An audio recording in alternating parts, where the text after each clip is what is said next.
So I've been toying with the idea of getting up on stage and telling some stories, real life, really lived, true stories about things that I've experienced. And maybe they're funny. I think they can be funny. I think I'm old enough to laugh at them now. And I would like to see others laugh at it too. I think that would be really cathartic, you know? Because I'm kind of jealous of this new generation, like Generation X and Alpha, where they have these words in their vernacular that are comforting and they can relate to each other, like, you know, like mental health and ADHD and neurodivergent, consent, boundaries, patriarchy. Like, when I was a kid, I thought boundaries were imaginary lines between two big bodies of land, you know? And consent was like a form I gave my parents where they signed it all willy-nilly, like, yes, if my daughter falls off the boat on the field trip, it's not your fault. I'm sure she did something stupid to do that. Yes, if she acts up, you can use the school paddle and give her a couple spankings and teach her a lesson. You know, that was consent.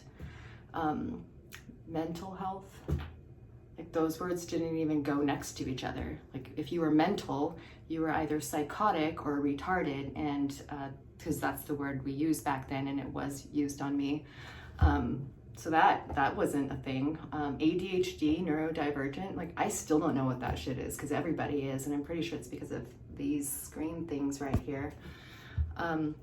So yeah, those were not comforting words that we got to have when I grew up. And I'm not wearing my Gen X, like, you know, badge of child trauma. Like, yeah, well, my mother never loved me.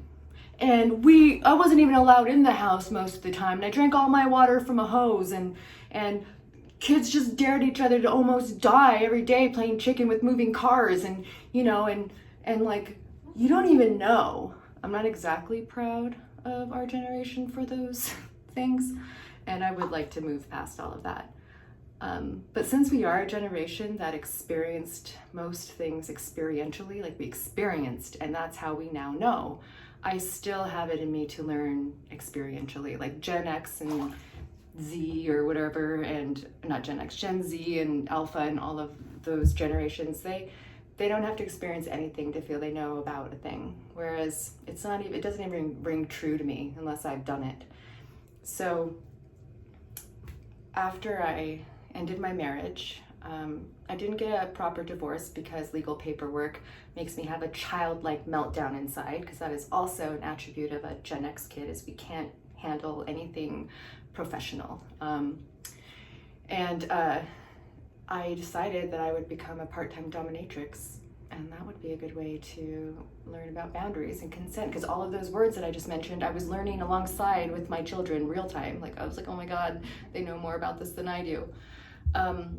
So I learned that I don't have any boundaries.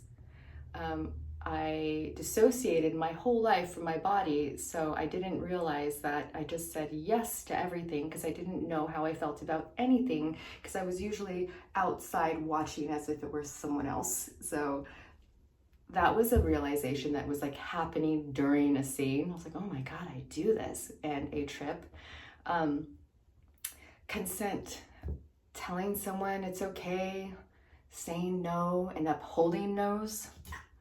Such a struggle, because I just wanted people to like me. So I just would say yes to things that I sort of meant no to. And that was very apparent when you're in a room with like a 60 some odd year old man and they want you to do some really weird ass shit. And you're like, I don't know if I'm not sure if I'm into like walking and trampling your balls wearing cowboy boots. Turns out I am into that. That's kind of fun. But I'm not a good corporal punishment girl. I don't like to humiliate anyone. I really internalize that. I have a hard time with that.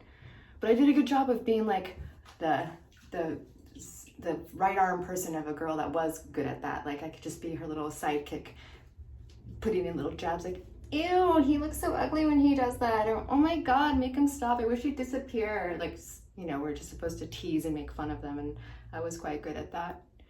I learned that I excelled at role play. Like my kink was playing a facetious teenage girl trying to get her dad's friend to show me his junk, and he's only just there to check in on me, you know, kind of thing. Or coming up with like bizarre scenarios where this old dude has stolen the recipe that is the elixir that will make any woman horny. And he needs to give it back because it can't get loose, or else it will wreak havoc on all of humanity. And so I tie him up and fling yogurt at him and tell him that that's all the elixirs in this cum, and I'm just wasting it on him and whatever.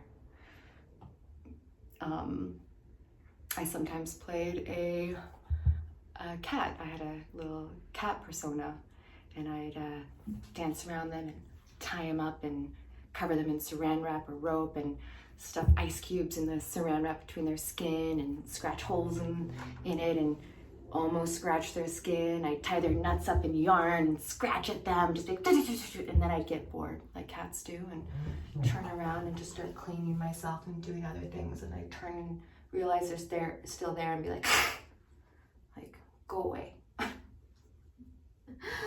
It's very, very interesting consensual play that adults do, and they're allowed to just be in a weird room and be weird. I thought it was pretty awesome that these guys actually took the responsibility to find a resourceful place to unleash these kinks of theirs, because otherwise they'd be out in public wreaking havoc on everyone, no doubt. And so just a shout out to these like old weirdos for finding an outlet. Like, good job. And most of all, a shout out to the sex workers, who are fucking angels, like true and literal angels. If it weren't for them, God knows what else would be going on out there. Like, you think incels bad? Like, incels' dads are who we saw. Okay, for real. I learned that men in their 90s really like to choose the name Bernie as their like alias name, their little like whatever name. And because that must have been a popular name like 100 years ago, I don't know. But Bernie #1 liked to, he had a toilet bowl brush in the closet that's been there for, I don't know, 30 years. And it was one of those old 70s style ones, like a donut shape. And all of the bristles that would have been like this way were all splayed back this way because of the many, many times it had been around Bernie's cock, just like this.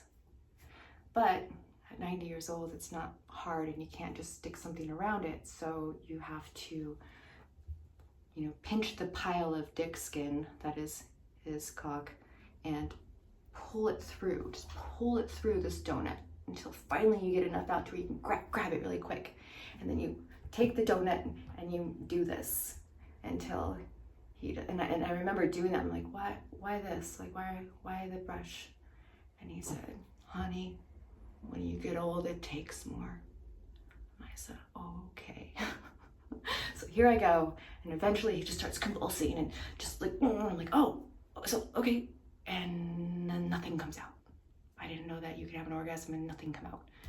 And then he's like, sorry if you have to clean anything up. And I was like, no big deal. No big deal, Bernie. Bernie #2. He was in World War fucking II. And he would lay in the bed and you'd burlesque dance around him, and he'd reach up at you in his like weird claw hands, just like, and you'd kick his hands away, like, bad, Bernie, bad. Stay down, boy, you know, whatever. Be playful and whatever. And eventually he's just like, okay, that's enough. And he just scoots you aside, just casts you aside.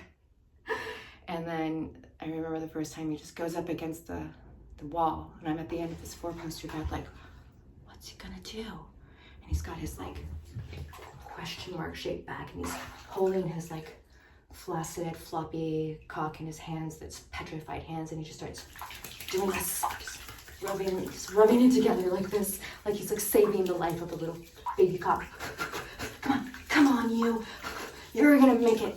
And then eventually he does the convulsing thing, and then he just goes like this, and then he's like, he starts looking around, and he goes, where is it? And I said, oh, I cleaned it up already.